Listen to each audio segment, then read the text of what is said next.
অর্থনৈতিক শিক্ষা কেন আমাদের জীবনে এত গুরুত্বপূর্ণ? আপনারা শুনছেন rich dad poor dad part 2। সাল 1990।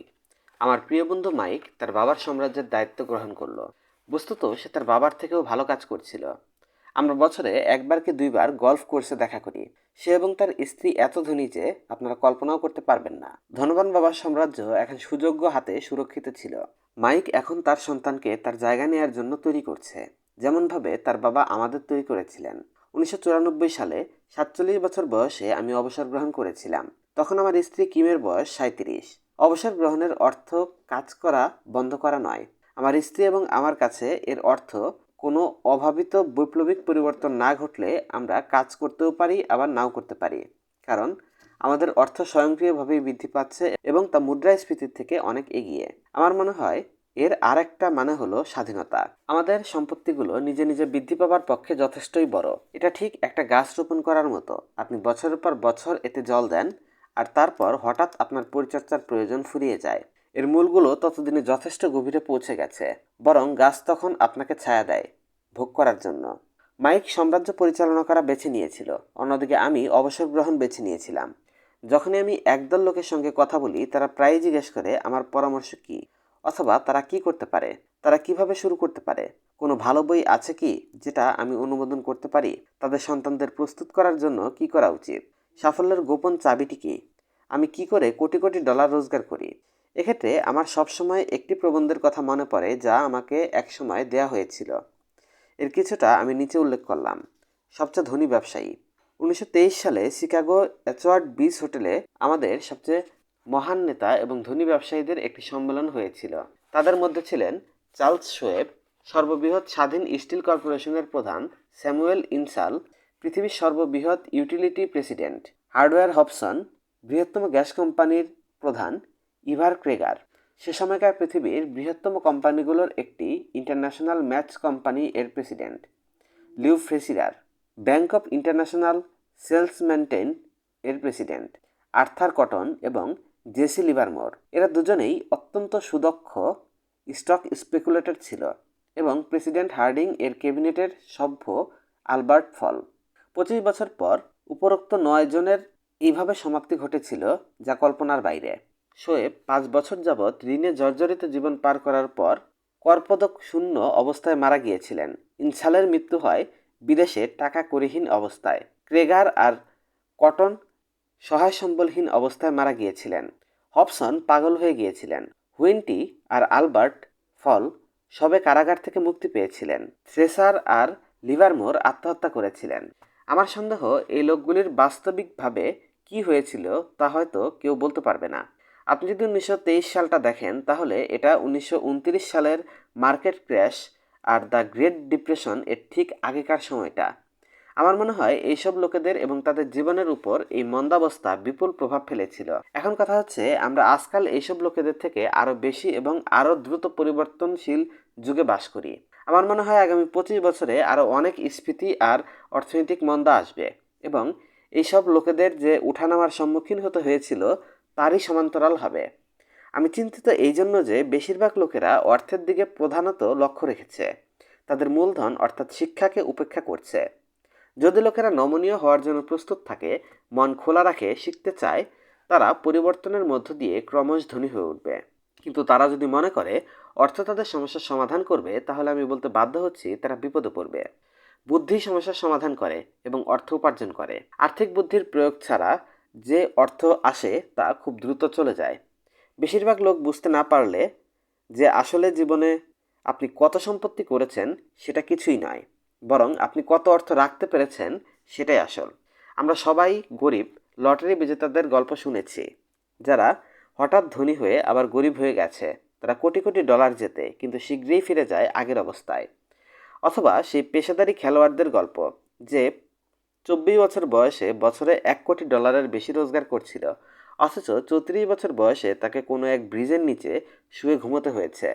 আজ সকালে খবরের কাগজে এক তরুণ বাস্কেটবল খেলোয়াড়ের গল্প আছে, যার কাছে 1 বছর আগেও কোটি কোটি ডলার ছিল। আজ সে দাবি করছে তার অ্যাটর্নি আর অ্যাকাউন্ট্যান্ট বন্ধুরা সব ডলার নিয়ে গেছে এবং সে এখন অতি স্বল্প মাইনেতে গাড়ি ধোয়ার কাজ করে, অথচ তার বয়স মাত্র 29। শুধু তাই নয়, তাকে সেই গাড়ি ধোয়ার কাজ থেকেও বের করে দেওয়া হয়েছে, কারণ সে গাড়ি মোছার সময় চ্যাম্পিয়নশিপের আংটিটা খুলতে চায়নি। আস্থার গল্প খবরের কাগজে আলোচনার বিষয়। সে এই বরখাস্ত হওয়ার বিরুদ্ধে আবেদন করেছে এবং সে দাবি করছে যে এই আচরণ বৈষম্যমূলক। এই আংটিটি তার যথাসর্বস্ব। এটা নিয়ে নিলে সে একেবারে ভেঙে পড়বে। 1997 সালে বসে আমি অনেক লোককে জানি যারা অতি দ্রুত কোটিপতিতে পরিণত হয়েছেন। এটা 1920-এর অতিশয্যার কথা আরও একবার মনে করিয়ে দেয়। আমি যেমন লোকেদেরকে আরও বেশি ধনী হয়ে উঠতে দেখে খুশি হয়েছি, তেমনি তাদের সাবধান করেছি যে আপনি কত অর্থ সম্পদ উপার্জন করছেন তার মূল্য নেই। আপনি কতটা অর্থ এবং কতগুলি প্রজন্মের জন্য সংরক্ষিত করতে পারছেন সেটাই গুরুত্বপূর্ণ। তাই যখন কেউ জিজ্ঞেস করে আমরা কোথায় শুরু করব অথবা কি করে দ্রুত ধনী হওয়া যায় বলুন, তারা প্রায়ই আমার উত্তর শুনে খুব নিরাশ হয়। বহুদিন আগে, অর্থাৎ ছেলেবেলায় আমার ধনবান বাবা আমাকে যা বলেছিলেন, আমিও তাদের এই একই কথা বলি। তুমি যদি ধনী হতে চাও তাহলে তোমার আর্থিক বিষয়ে শিক্ষা থাকা প্রয়োজন। যখনই আমরা একত্র হয়েছি আমার ধনবান বাবা এই ধারণাটা আমার মনে গেঁথে দিয়েছেন। আগেই বলেছি আমার শিক্ষিত বাবা বই পড়ার গুরুত্বের উপর জোর দিতেন। তিনি জোর দিতেন আর্থিক শিক্ষা আয়ত্তে আনার প্রয়োজনীয়তার উপরেও। আপনি যদি এম্পায়ার স্টেটের বিল্ডিং দাঁড় করাতে চান, আপনাকে প্রথমে একটা গভীর গর্ত খুঁড়তে হবে এবং তার একটা দৃঢ় ভিত্তি স্থাপন করতে হবে। আপনি যদি শহরতলিতে বাড়ি বানাতে চান, একটা 5 ইঞ্চি কংক্রিটের স্ল্যাব ঢালাই করলেই চলবে। বেশিরভাগ লোক তাদের ধনী হওয়ার তাড়নায় 6 ইঞ্চি স্ল্যাবের উপর এম্পায়ার স্টেট বিল্ডিং দাঁড় করানোর চেষ্টায় থাকে। আমাদের স্কুলের শিক্ষা প্রণালীও কৃষিযুগে সৃষ্টি হয়েছিল, তাই এখনও তারা ভিত্তি ছাড়াই বাড়ি নির্মাণে বিশ্বাস করে। মাটির মেঝে এখনও জনপ্রিয়, তাই এখনও শিশুরা স্কুল থেকে গ্র্যাজুয়েট হয়ে বেরোয় প্রায় কোনো রকম আর্থিক বুনিয়াদী শিক্ষা না নিয়েই। নিদ্রাহীন শহরতলির জীবনযাত্রা, ঋণে আকণ্ঠ ডুবে থাকা মন, আমেরিকান স্বপ্নে বিভোর মন স্থির করে যে তাদের আর্থিক সমস্যার সমাধানটা হচ্ছে চট করে ধনী হওয়ার রাস্তা খুঁজে বের করা। শুরু হয় আকাশচুম্বী ইমারত নির্মাণের কাজ, যা দ্রুত বেড়ে ওঠে আর শীঘ্রই এম্পায়ার স্টেট বিল্ডিংয়ের পরিবর্তে এটা সার্বেরিয়ার হেলে যাওয়া মিনারের রূপে স্থান নেয়। আবার ফিরে আসে সেই নিদ্রাহীন রাত। পরিণত বয়সে পৌঁছে মাইক আর আমার দুজনের দুটো বিকল্প সম্ভব হয়েছিল, কারণ শিশু বয়স থেকেই দৃঢ় আর্থিক ভিত্তি তৈরি করার শিক্ষা আমরা পেয়েছিলাম। সত্যি বলতে পৃথিবীতে সবচেয়ে একঘেয়ে বিষয় হচ্ছে অ্যাকাউন্টিং। এটাকে সব থেকে বিভ্রান্তিকর বিষয়ও বলা যায়, কিন্তু যেহেতু আপনি দীর্ঘ সময়ের জন্য ধনী হতে চান, তাই এটা সব থেকে গুরুত্বপূর্ণ বিষয় বটে। প্রশ্ন হচ্ছে, এমন একটা একঘেয়ে আর বিরক্তিকর বিষয় আপনি আপনার সন্তানদের কিভাবে শেখাবেন? উত্তর হচ্ছে সরলীকরণ। প্রথমে ছবি দেখানো দিয়ে শুরু করুন। আমার ধনবান বাবা মাইক আর আমার মধ্যে দৃঢ় আর্থিক জ্ঞানের ভিত্তি তৈরি করে দিয়েছিলেন। আমরা যখন শিশু ছিলাম তখন থেকেই তিনি আমাদের শেখানোর এক সরল উপায় সৃষ্টি করেছিলেন। বছরের পর বছর তিনি শুধু সরল ছবি এঁকে আর কথা বলে সেগুলো বোঝাতেন। মাইক আর আমি যখন এসব সরল ছবির মাধ্যমে পরিভাষিত শব্দ আর পয়সার খেলা বুঝতে পারলাম, তখন তিনি তার সঙ্গে সংখ্যা ব্যবহার যোগ করলেন। আজ মাইক আরও অনেক জটিল আর সূক্ষ্ম অ্যাকাউন্টিংয়ের বিশ্লেষণ আয়ত্তে আনতে পারে, কারণ তাকে তাই করতে হচ্ছে। তাকে বিলিয়ন ডলারের সাম্রাজ্য চালাতে হয়। আমি হয়তো তেমন সুদক্ষ নই, কারণ আমার সাম্রাজ্য অপেক্ষাকৃত ছোট, যদিও আমরা দুজনেই সেই এক ভিত্তি থেকেই এসেছি।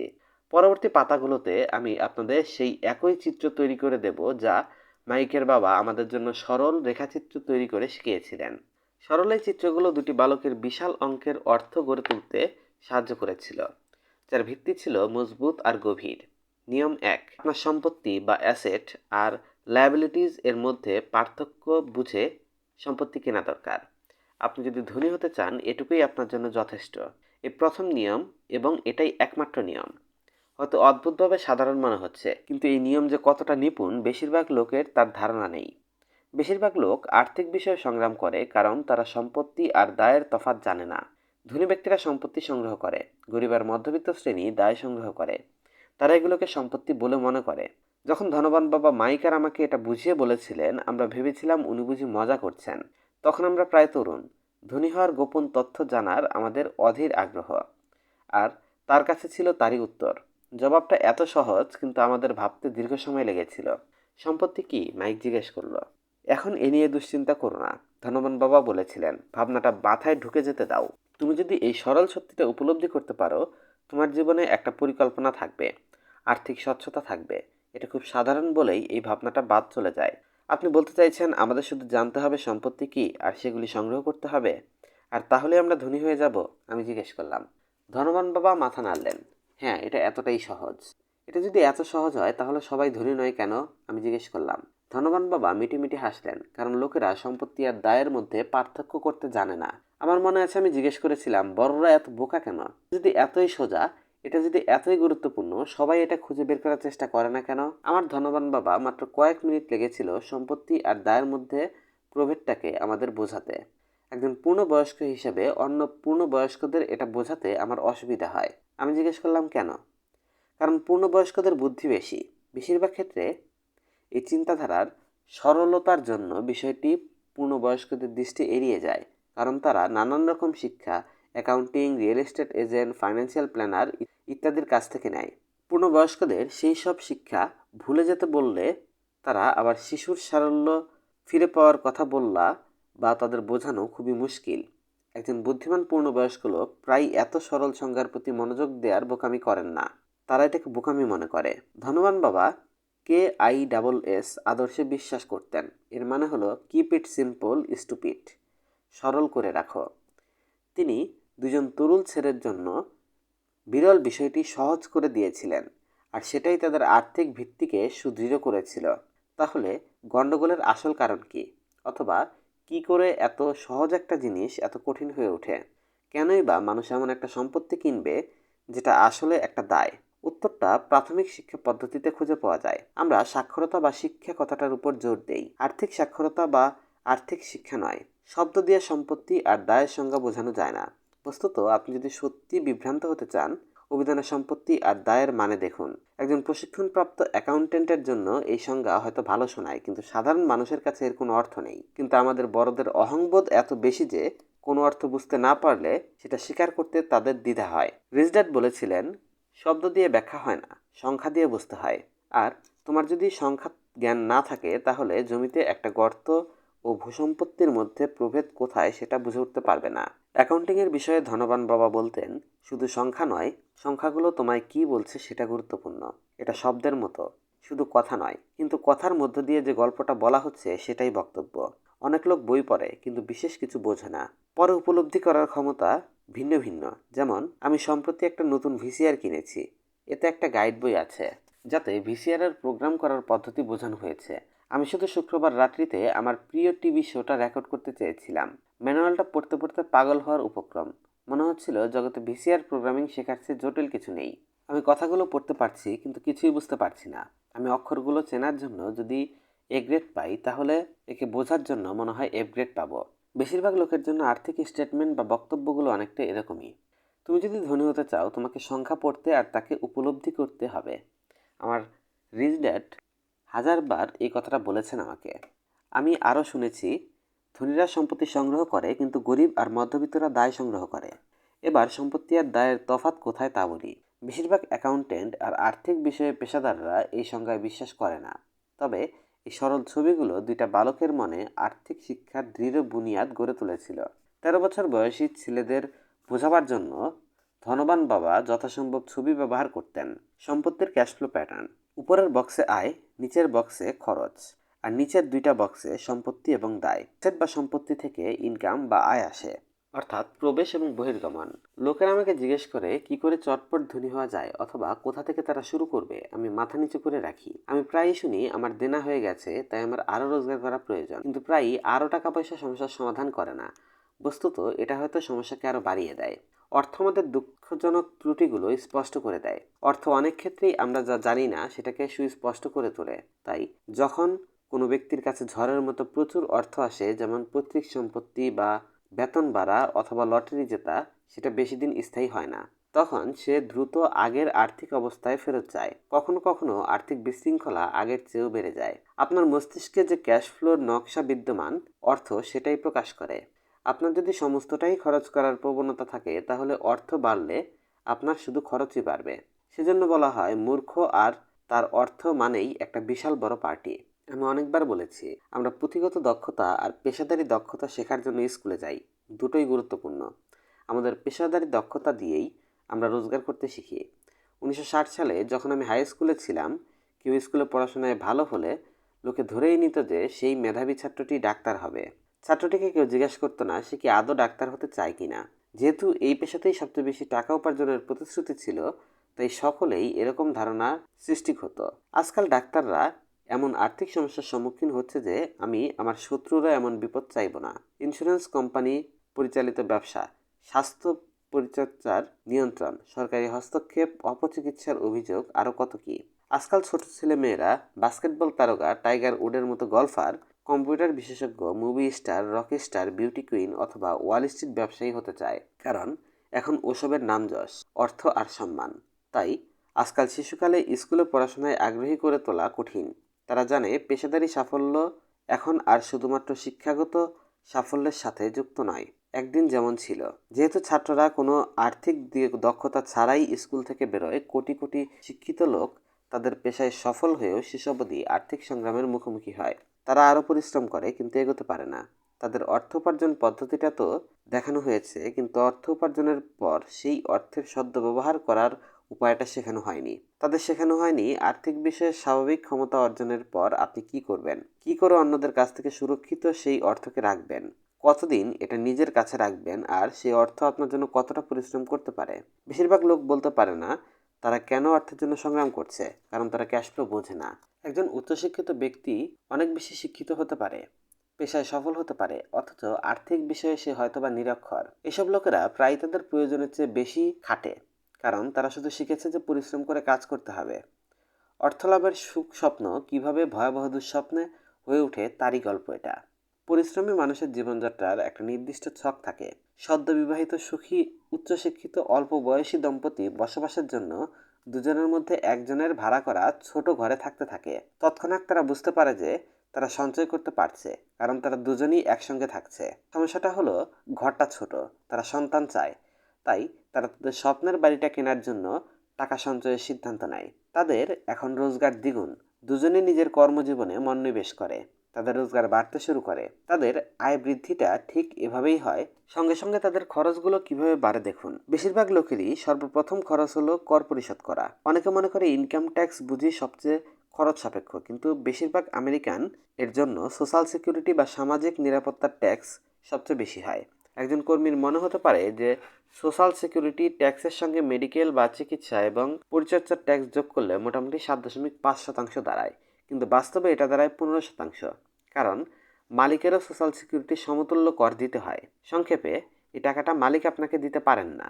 তার উপর আপনার বেতন থেকে যে সোশ্যাল সিকিউরিটি ট্যাক্স কেটে নেওয়া হয়েছে তাতেও আপনার ইনকাম ট্যাক্স দিতে হয়। এভাবেই আয়ের সেই অংশটা কখনোই আপনার হাতে পৌঁছায় না, কারণ এটা সোজাসুজি সোশ্যাল সিকিউরিটিতে চলে যায়। তারপর এদের দায় বাড়তে থাকে। এটা সবচেয়ে ভালোভাবে বোঝা যায় আবার সেই তরুণ অল্প বয়সী দম্পতির জীবনে ফিরে গিয়ে। তাদের আয় বেড়ে যায়, তাই তারা সিদ্ধান্ত নেয় যে তারা একটা স্বপ্নের বাড়ি কিনবে। নিজেদের বাড়িতে এবার তাদের একটা নতুন ট্যাক্স, সম্পত্তি ট্যাক্স দিতে শুরু করতে হয়। তারপর তারা একটা নতুন গাড়ি কিনে, বাড়ির সঙ্গে মানানসই নতুন আসবাবপত্র আর নতুন জিনিসপত্র কিনে। কিন্তু একদিন হঠাৎ তাদের স্বপ্ন ভঙ্গ হয়। তারা দেখে তাদের মর্গেজ দেনা আর ক্রেডিট কার্ডের দেনায় তারা জর্জরিত। তাদের দায় এবং আতঙ্ক গ্রাস করে। এবার তারা ইঁদুর দৌড়ে বন্ধ হয়ে গেছে। একটি সন্তান জন্ম নেয়, তারা আবারও পরিশ্রম করে। এই প্রক্রিয়ার পুনরাবৃত্তি হয়। আরও অর্থ, আরও বেশি ট্যাক্স, যাকে ব্র্যাকেট ক্রিপ বলে। ডাকে আরও একটা ক্রেডিট কার্ড এসে পৌঁছায়, তারা সেটা ব্যবহার করে। কার্ডের ঋণের সীমায় স্পর্শ করেছে।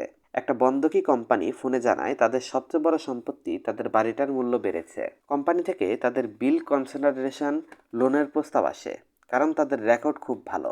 কোম্পানি তাদের পরামর্শ দেয় গ্রাহকদের চড়া সুদের ক্রেডিট কার্ড ঋণ পরিশোধ করে দেয়াই ভালো, আর তাছাড়া তাদের বাড়ির সুদে একটি বড়সড় ছাড় আছে। তারা এরকমই করে এবং চড়া সুদযুক্ত ক্রেডিট কার্ডের পাওনা চুকিয়ে দেয়। তারপর তারা স্বস্তির নিঃশ্বাস ফেলে। তাদের গ্রাহক ঋণ এখন হোম মর্গেজে বদলে গেছে। তাদের এখন কম ঋণ পরিশোধ করতে হয়, কারণ তাদের দেনা 30 বছরের কিস্তিতে বাড়ানো হয়েছে। তাদের প্রতিবেশীরা তাদের কেনাকাটার আমন্ত্রণ জানায়। তখন মেমোরিয়াল ডে চলছে, সেল চলছে। অর্থ সঞ্চয়ের বাঁচানোর এক সুবর্ণ সুযোগ। তারা নিজেদের বোঝায়, আমরা কিছু কিনবো না, শুধু যাবো আর দেখবো।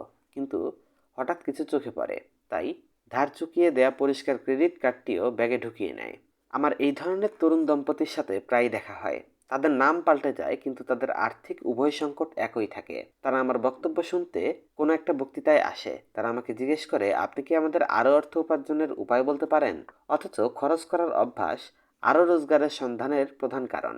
তারা একথাও জানে না যে তাদের যে অর্থ আছে তা তারা কিভাবে খরচ করছে সেটাই আসল সমস্যা। সেটাই অর্থ নিয়ে সংগ্রামের মূল কারণ। আর্থিক নিরক্ষরতা এবং সম্পত্তি এবং দায়বদ্ধতার প্রভেদ না বোঝাই এর কারণ। প্রায়ই আরও বেশি অর্থ লাভ আর্থিক সংকট দূর করতে পারে না, তার জন্য চাই বুদ্ধি। যারা দেনায় ডুবে আছে তাদের সবার উদ্দেশ্যে আমার বন্ধু প্রায়ই একটি কথা বলেন, যদি দেখো একটা গর্ত খুঁড়ে তুমি নিজেকে তাতে ফেলে দিচ্ছ, তাহলে গর্তটা খোঁড়া বন্ধ করো। ছোটবেলায় আমার বাবা প্রায়ই আমাদের বলতেন জাপানিরা তিনটি ক্ষমতা সম্পর্কে সচেতন ছিল: তলোয়ার, গয়না আর আয়না। তলোয়ার অস্ত্রশস্ত্রের ক্ষমতার প্রতীক। আমেরিকার শত সহস্র ডলারের অস্ত্রশস্ত্রে খরচ করেছে, তাই তার সাময়িক শক্তি পৃথিবীতে সর্বশ্রেষ্ঠ। গয়না অর্থের ক্ষমতার প্রতীক। এই প্রচলিত কথার কিছু সত্যতা আছে। শ্রেষ্ঠ নিয়মটা জেনে রাখো, যার কাছে সোনা আছে সে নিয়ম কানুন তৈরি করে। আয়না আত্মজ্ঞানের ক্ষমতার প্রতীক। তিনটি জিনিসের মধ্যে জাপানিদের কাছে এই আত্মজ্ঞানই সবচেয়ে মূল্যবান। গরিব আর মধ্যবিত্ত শ্রেণী অর্থের ক্ষমতাকে তাদের উপর কর্তৃত্ব করার অধিকার দেয়। তারা সকালে উঠে অর্থ রোজগারের জন্য আরও পরিশ্রম করবে বলে কাজে দৌড়ায়। তারা নিজেদের একবারও প্রশ্ন করে না এসবের কোনো অর্থ আছে কি না।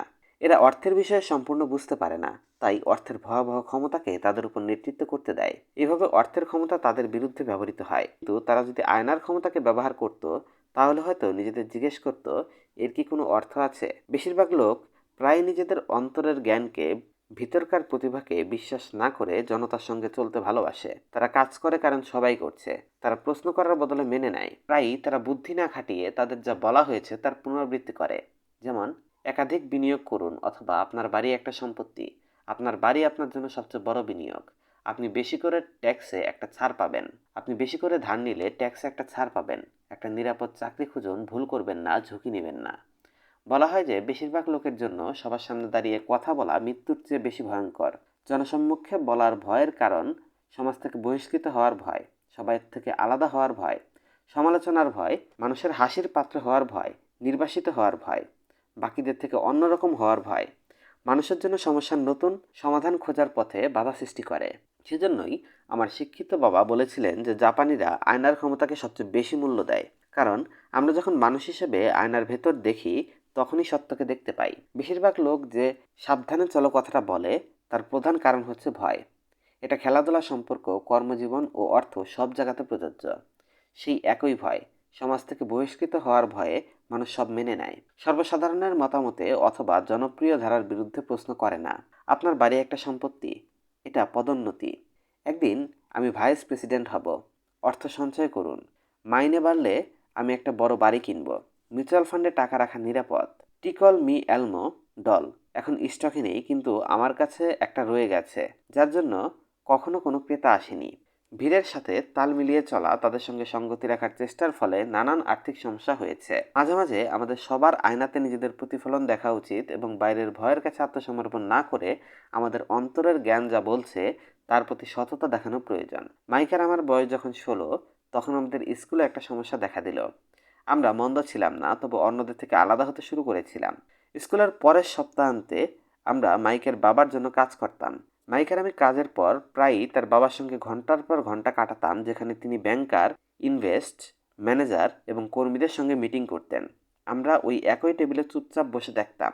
এই একজন মানুষ, যিনি 13 বছর বয়সে স্কুল ছেড়ে আজ এই শিক্ষিত মানুষদের পরিচালনা করছেন, শেখাচ্ছেন, অর্ডার দিচ্ছেন এবং প্রশ্ন করছেন।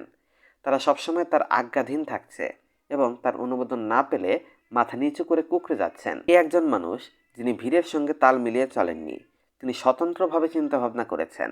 আমাদের এভাবে কাজ করতে হচ্ছে কারণ এভাবেই সবাই করছে। এসব কথা তিনি ঘোর অপছন্দ করতেন। তিনি পারি না এই কথাটাকে ঘৃণা করতেন। আপনি যদি ওকে দিয়ে কিছু করাতে চান, তাহলে শুধু বলুন, আমার মনে হয় না আপনি এটা করতে পারবেন। মাইক আর আমি স্কুল আর কলেজে যা শিখেছিলাম তার থেকে অনেক বেশি ওই মিটিংগুলোতে শিখেছি। মাইকের বাবার কোনো স্কুল ছিল না, কিন্তু তিনি আর্থিক বিষয়ে সুশিক্ষিত ছিলেন, আর তাই তিনি সফল হয়েছিলেন। তিনি আমাদের বারবার বলতেন, একজন বুদ্ধিমান লোক নিজের চেয়ে বুদ্ধিমান মানুষকে চাকরিতে নিযুক্ত করে। তাই মাইক আর আমি ঘন্টার পর ঘন্টা বুদ্ধিমান লোকেদের কথা শোনা আর তাদের সঙ্গে শেখার সুযোগ পেতাম। কিন্তু এ কারণেই মাইক আর আমি শিক্ষকদের শেখানো বদ্ধমূল ধারণা মেনে নিতে পারতাম না, আর তাতেই সমস্যা হতো।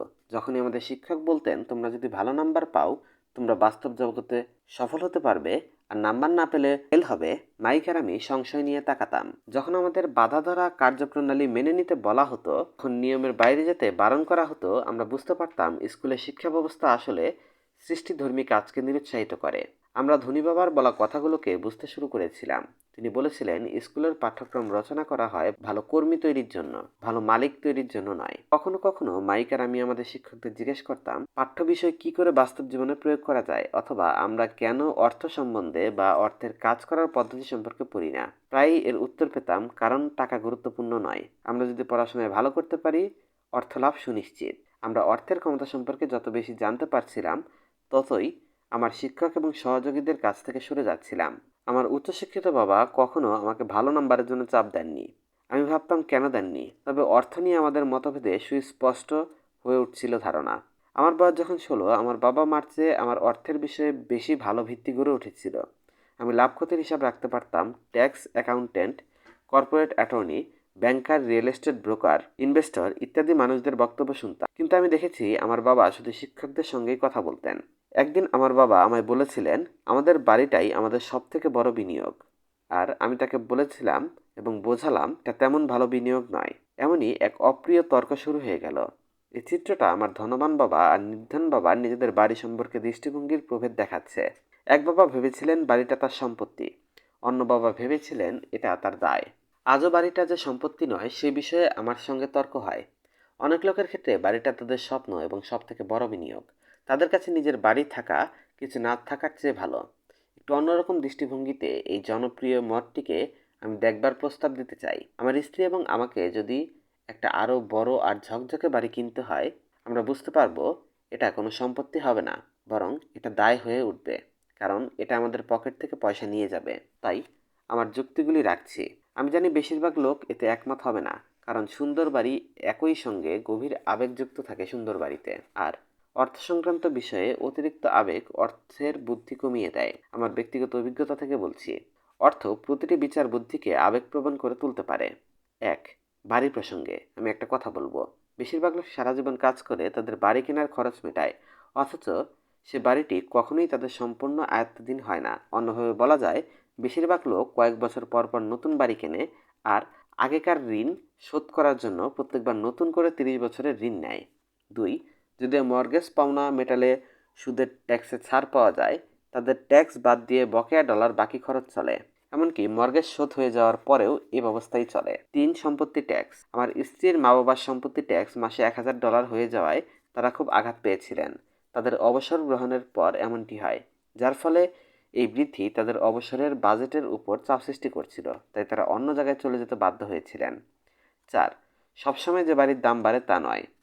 আমার এখনো মনে আছে, এমন কয়েকজন বন্ধু আছে আমার যাদের বাড়ির মূল্য 1997 সালে $1,000,000 ছিল, কিন্তু এখন সেগুলো মাত্র $7,00,000 হয়ে গেছে। সবচেয়ে বেশি ক্ষতি হয় সুযোগের সদ্ব্যবহার না করতে পারলে। যদি আপনার সমস্ত টাকা পয়সা বাড়িতে আটকে থাকে, আপনি প্রচুর পরিশ্রম করতে বাধ্য হবেন, কারণ আপনার অর্থ ক্রমাগত খরচের খাতে ব্যয় হচ্ছে, সম্পত্তির খাতায় কিছুই যোগ হচ্ছে না।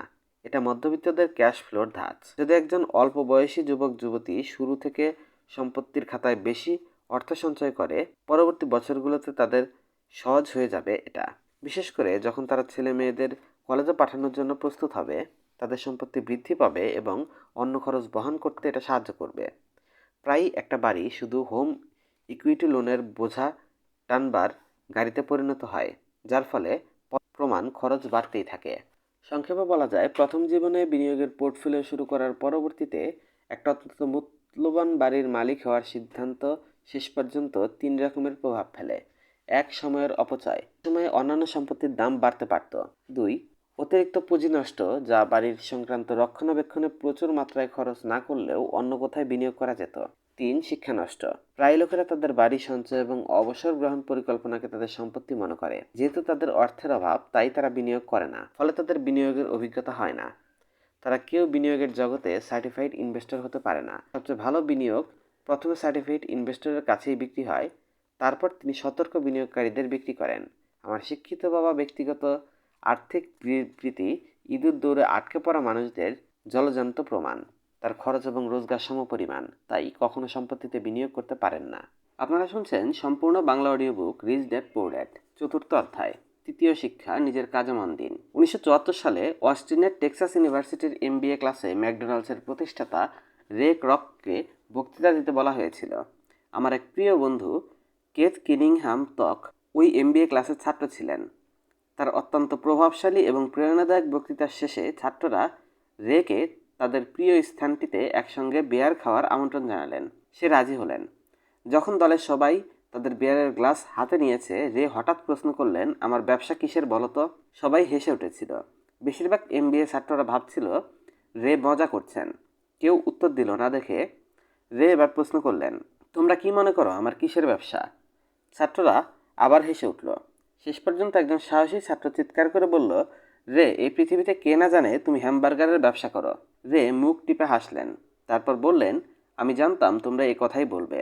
তিনি একটু থামলেন আর তাড়াতাড়ি বললেন, ভদ্র মহোদয় ও ভদ্র মহিলারা, আমি হ্যামবার্গারের ব্যবসা করি না, আমি রিয়েল এস্টেটের ব্যবসা করি। কেথ বলেছিলেন, রে তার দৃষ্টিভঙ্গি বোঝানোর জন্য অনেক সময় নিয়েছিলেন। রে জানতেন ব্যবসার প্ল্যানে তার ব্যবসায়িক প্রাথমিক উদ্দেশ্য ছিল হ্যামবার্গারের ফ্র্যাঞ্চাইজিকে বিক্রি করা, কিন্তু প্রতিটি ফ্র্যাঞ্চাইজির অবস্থান কোথায় হবে তা কখনো তার দৃষ্টি এড়ায়নি। তিনি জানতেন প্রতিটি ফ্র্যাঞ্চাইজির সাফল্যের মূল কথা হলো রিয়েল এস্টেটে সেটার অবস্থান। মূলত যিনি ফ্র্যাঞ্চাইজি কিনবেন তিনি রে ক্রকের সংগঠনে ফ্র্যাঞ্চাইজির জমির দামও দিচ্ছে। ম্যাকডোনাল্ডস আজ সম্পূর্ণ পৃথিবীতে সবচেয়ে বড় একক রিয়েল এস্টেটের মালিক। আজ ম্যাকডোনাল্ডস আমেরিকা এবং পৃথিবীর অন্যান্য দেশের সবচেয়ে দামি চৌরাস্তা এবং রাস্তার কোণাগুলোর মালিক। কেত বলেছিলেন, এটা তার জীবনের এক গুরুত্বপূর্ণ শিক্ষা। আজ কেত গাড়ি ধোয়ার গ্যারেজের মালিক, কিন্তু এই গ্যারেজের মূলে তার আসল ব্যবসা রিয়েল এস্টেটের। আগের পরিচ্ছেদে আমরা দেখেছিলাম বেশিরভাগ লোক অন্যের জন্য কাজ করে, তারপর গভর্নমেন্টের জন্য ট্যাক্স দেওয়ার মাধ্যমে কাজ করে, আর সবশেষ ব্যাংকের জন্য কাজ করে, যারা তাদের মর্গেজ দিয়েছে। আমি যখন অল্প বয়সী ছিলাম আমাদের বাড়ির কাছাকাছি কোনো ম্যাকডোনাল্ডস ছিল না। তাও আমার ধনী বাবা মাইক আর আমাকে একই রকম শিক্ষা দিয়েছেন যা রে ক্রক টেক্সাসে ইউনিভার্সিটিতে বলেছিলেন। এটাই ধনীদের গোপন 3 নম্বর রহস্য। রহস্যটা হচ্ছে নিজের কাজে মন দাও। যারা আর্থিকভাবে বুঝতে থাকে সারা জীবন অন্যের জন্য কাজ করাটাই তাদের পরিণতি, অনেক লোকেরাই চাকরি জীবনের শেষে তাদের নিজেদের জন্য কিছুই থাকে না। আবার বলি, একটা ছবি হাজার কথা সমান। এখানে একটা ছবিতে বোঝা যায় আয়ের স্টেটমেন্ট আর ব্যালেন্স শিট, যা দেখে রে ক্রকের উপদেশ সুস্পষ্ট হয়ে ওঠে। আপনার প্রফেশন আপনার আয় তৈরি করে, আপনার সম্পত্তি আপনার আয় তৈরি করে, আর এক্সপেন্স, গভর্নমেন্টের খরচ, গভর্নমেন্টের কাজ, লায়াবিলিটি এবং ব্যাংকের কাজ, এগুলো হলো এক্সপেন্স। আমাদের বর্তমান শিক্ষা ব্যবস্থা ছাত্রদের ভালো চাকরি পাওয়ার জন্য পাণ্ডিত্যের দক্ষতার সুযোগ্য করে তৈরি করায় মন দেয়। তাদের জীবন তাদের বেতনের চারপাশে আবর্তিত হতে থাকে, অথবা যেমন আগে বর্ণনা করা হয়েছে তাদের আয়ের তালিকার চারপাশে আবর্তিত হয়। পাণ্ডিত্যের দক্ষ হওয়ার পর তারা আরও উচ্চশিক্ষার স্কুলে যায় পেশাদারি দক্ষতা বাড়ানোর জন্য। ইঞ্জিনিয়ার, বৈজ্ঞানিক, রক্ষণ বিশারদ, পুলিশ অফিসার, আর্টিস্ট, লেখক ইত্যাদি হওয়ার শিক্ষা পায়। এই পেশাদারি দক্ষতা তাদের কাজ করার সুযোগ দেয় এবং তারা অর্থের জন্য কাজ করে। আপনার পেশা আর আপনার ব্যবসার মধ্যে একটা বিরাট তফাৎ আছে। প্রায় আমি লোকেদের জিজ্ঞেস করি আপনার ব্যবসা কি, তারা বলে আমি ব্যাংকার। তারপর আমি আবারও জিজ্ঞেস করি আপনি কি ব্যাংকটার মালিক? তারা স্বভাবতই উত্তর দেয়, না, আমি ওখানে কাজ করি। সেই মুহূর্তে তারা তাদের পেশার সঙ্গে ব্যবসাকে ঘুরিয়ে ফেলেছেন। তাদের পেশা ব্যাংকার হতে পারে, কিন্তু তাদের এখনও নিজের ব্যবসার প্রয়োজন। রে ক্রকের পেশা আর ব্যবসার পার্থক্য সম্পর্কে পরিষ্কার ধারণা ছিল। তার পেশা সবসময় একই ছিল, তিনি একজন বিক্রেতা। একসময় তিনি মিল্কশেকের জন্য মিক্সার বিক্রি করেছেন এবং তারপর হ্যামবার্গারের ফ্র্যাঞ্চাইজি বিক্রি করেছেন। তার পেশা ছিল হ্যামবার্গারের ফ্র্যাঞ্চাইজি বিক্রি করা, তেমনি তার ব্যবসা ছিল উপার্জনক্ষম রিয়েল এস্টেট সংগ্রহ করা। সম্বন্ধে একটা সমস্যা হচ্ছে আপনি যা পড়েন প্রায়ই তাই হয়ে যান। তাই আপনি যদি রান্নাবান্না নিয়ে পড়েন তবে শেফে পরিণত হন, আপনি যদি আইন নিয়ে পড়েন তবে আইন বিশেষজ্ঞ হয়ে যান, আর গাড়ির মেশিন নিয়ে পড়লে মেকানিক হয়ে যান। যা নিয়ে পড়ছেন তাই হয়ে যাওয়ার মস্ত সমস্যাটা হলো বেশিরভাগ লোক তাদের নিজেদের ব্যবসায় মন দিতে ভুলে যায়। তারা জীবন কাটিয়ে দেয় এবং অন্য কারো ব্যবসা সামলিয়ে তাকে ধনী বানায়। আর্থিকভাবে সুরক্ষিত হওয়ার জন্য যে কোনো ব্যক্তিকে তার নিজের ব্যবসায় মন দিতে হয়। আপনার ব্যবসা আপনার সম্পত্তির তালিকার চারদিকে আপর্তিত হয়। এটা আপনার আয়ের তালিকার বিপরীতমুখী। যেমনটি আগে বলা হয়েছে যে 1 নম্বর নিয়ম হচ্ছে সম্পত্তি আর দায়ের তফাৎ জানা, সম্পত্তি কেনা। ধনীরা তাদের সম্পত্তির তালিকায় মনোনিবেশ করে, অথচ বাকিরা তাদের আয়ের বিবৃতিতে মন দেয়। সেই জন্য আমরা প্রায়ই শুনি আমার বেতন বাড়া দরকার, আমার যদি একটা প্রমোশন হতো, বা আমি আরও ট্রেনিং নেওয়ার জন্য স্কুলে ফিরে যাচ্ছি যাতে আমি আরও ভালো একটা জব পাই, আমি সময়ের পরেও ওভারটাইম করতে চাই, হয়তো আমি আর একটা চাকরি করতে পারি, আমি 2 সপ্তাহের মধ্যে চাকরি ছেড়ে দেব, আমি একটা চাকরি পেয়েছি, ওরা আমাকে বেশি বেতন দেবে। কোনো কোনো ক্ষেত্রে হয়তো এগুলো বিচক্ষণ ধ্যান ধারণা, কিন্তু রেক রকের মতে আপনি এখনও নিজের ব্যবসা দেখছেন না। এই ভাবনাগুলো এখনও আয়ের তালিকায় কেন্দ্রীভূত, এবং এটা তখনই একজন ব্যক্তিকে আরও আর্থিকভাবে সুরক্ষিত হতে সাহায্য করবে যদি এই অতিরিক্ত অর্থ উপার্জন সম্পত্তি কিনতে ব্যয় করা হয়। বেশিরভাগ দারিদ্র্য আর মধ্যবিত্ত শ্রেণীর লোকেরা ব্যবসার ক্ষেত্রে রক্ষণশীল হয়। তাদের প্রধান কারণ, তাদের কোনো আর্থিক ভিত্তি নেই। তারা মনে করে আমি ঝুঁকি নিতে সামর্থ্য নই। তাদের চাকরিতে নির্ভরশীল থাকতে হয়, তাদের সাবধানে পা ফেলতে হয়। যখন কোম্পানিগুলোর আকার ছোট করাটাই স্বাভাবিক হয়ে দাঁড়িয়েছিল, তখন কোটি কোটি কর্মীরা দেখেছে যে তাদের কথাতথিত সবচেয়ে বড় সম্পত্তি তাদের জীবন্ত খেয়ে ফেলছে। তাদের সম্পত্তি অর্থাৎ বাড়ির জন্য এখনও তাদের প্রতি মাসে অর্থ দিতে হচ্ছিল। গাড়ি তাদের আরেকটা সম্পত্তি, যেটা তাদের জ্যান্ত খেয়ে ফেলছিল। গ্যারেজে রাখা $1000 গলফ ক্লাব তখন আর $1000 মূল্যের ছিল না। চাকরির নিরাপত্তা না থাকায় তাদের কাছে ভরসা করার মতো কিছুই ছিল না। তারা যেগুলোকে সম্পত্তি ভেবেছিল, আর্থিক সংকটের সময় সেগুলো তাদের কোনোভাবেই বাঁচাতে সাহায্য করলো না। আমার মনে হয় আমরা বেশিরভাগই একটি বাড়ি এবং একটি গাড়ি কেনার জন্য ব্যাংকারের কাছে ঋণের জন্য আবেদনপত্র ভরেছি। এই নেটওয়ার্থ বিভাগটা বেশ কৌতূহল উদ্দীপক, কারণ এর থেকে ব্যাংকিং এবং অ্যাকাউন্টিং এর নিয়মগুলোর কোন জিনিসটা সম্পত্তি হিসাবে গণ্য হয় তা জানা যায়। একদা আমার আর্থিক পরিস্থিতি এমন ছিল যে কেউ আমাকে ঋণ দিতে রাজি ছিল না। তাই আমি আমার নতুন গলফ ক্লাব, আর্টের সংগ্রহ, বই, স্টুডিও, টেলিভিশন, আরমানি স্যুট, হাতঘড়ি, জুতা আর অন্য ব্যক্তিগত জিনিসগুলো সম্পত্তির তালিকা বৃদ্ধির জন্য যোগ করেছিলাম। কিন্তু আমাকে ঋণ না দিয়ে ফিরিয়ে দেয়া হলো, কারণ আমার রিয়েল এস্টেটে অত্যন্ত বেশি বিনিয়োগ ছিল। আমি অ্যাপার্টমেন্ট হাউসে বিনিয়োগ করে এত উপার্জন করছি, যেটা ঋণদান কমিটি পছন্দ করেনি। তারা জানতে চেয়েছিল আমার একটা বেতনসহ চাকরি নেই কেন। তারা আরমানি স্যুট, গলফ ক্লাব অথবা আর্ট সংগ্রহের বিষয়ে কখনো কোনো প্রশ্ন করেনি। স্ট্যান্ডার্ড প্রোফাইল অর্থাৎ আদর্শ প্রতিমূর্তি অনুরূপ না হতে পারলে জীবন এক এক সময় কঠিন হতে পারে। যখন কেউ বলে যে তাদের নেটওয়ার্থ $1,000,000 অথবা $1,00,000 অথবা আরও বেশি, আমি আশ্চর্য হই। নেটওয়ার্থ সঠিক না হবার প্রধান কারণ হচ্ছে, যে মুহূর্তে আপনি সম্পত্তি বিক্রি করতে শুরু করবেন, আপনার সমস্ত লাভের উপর ট্যাক্স দিতে হবে। কত লোক নিজেদের গভীর আর্থিক সংকটের মধ্যে ফেলে দেয় যখন তাদের আয় কমে যায়। নগদ টাকা তোলার জন্য তারা নিজেদের সম্পত্তি বিক্রি করে। প্রথমত, তাদের ব্যক্তিগত সম্পত্তি সাধারণত তাদের ব্যক্তিগত ব্যালেন্স শিটে লেখা দামের ভগ্নাংশের দামে বিক্রি করতে হয়, অথবা যদি সম্পত্তি বিক্রিতে কোনো লাভ হয় তাহলে লাভের উপর আবার ট্যাক্স দিতে হয়। তাই আবার সরকার তার লাভটার ভাগ নিয়ে নেয়। এভাবে তাদের ঋণ শোধের টাকা কমে যায়। তাই আমার মতে মানুষ নিজের বা নেটওয়ার্থ বা মূল্য ধার্য তার থেকে কমই হয় তার দাম। নিজের ব্যবসা নিজে শুরু করুন। আপনার দিনের বেলার চাকরি বজায় রেখে রিয়েল এস্টেট কিনতে শুরু করুন। দায় অথবা ব্যক্তিগত জিনিস বা বাড়ি পৌঁছালে আর কোনো সত্যিকারের মূল্য এদের থাকে না এবং বাড়বেও না।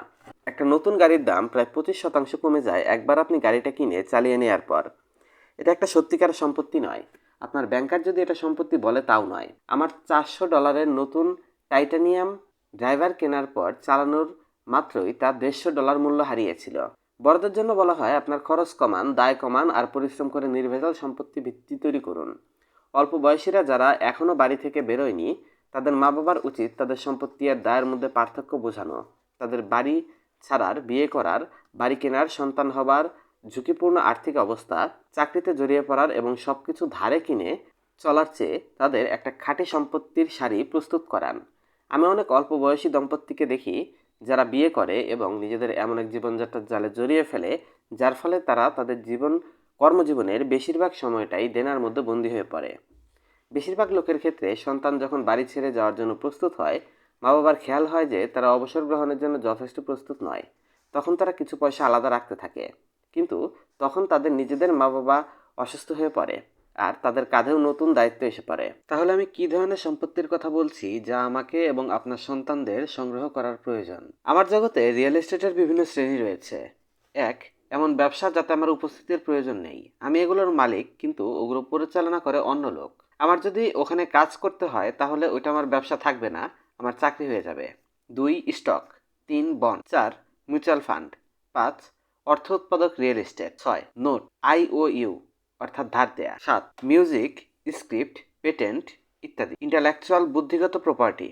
এগুলো থেকে রয়্যালটি। আর যে কোনো জিনিস যার মূল্য আছে, যেগুলো থেকে আয় হয় অথবা যার দাম বাড়ে এবং বিক্রির বাজার ভালো। তরুণ বয়সে আমার শিক্ষিত বাবা আমাকে উৎসাহ দিয়েছিলেন একটা নিরাপদ চাকরি খুঁজতে, আর আমার রিচ ড্যাড আমাকে উৎসাহ দিয়েছিলেন আমার মনের মতো সম্পত্তি জোগাড় করতে। তুমি যদি এটা ভালো না বাসো, তুমি এটা যত্ন করবে না। আমি ওগুলোর জন্য বাজার করতে ভালোবাসি, আমি সারাদিন ওগুলো নিয়ে কাটাতে পারি। তাই যখন সমস্যা দেখা দেয় তা কখনোই এত খারাপ লাগে না। তাতে আমার রিয়েল এস্টেটের প্রতি ভালোবাসার কোনো পরিবর্তন আসে না।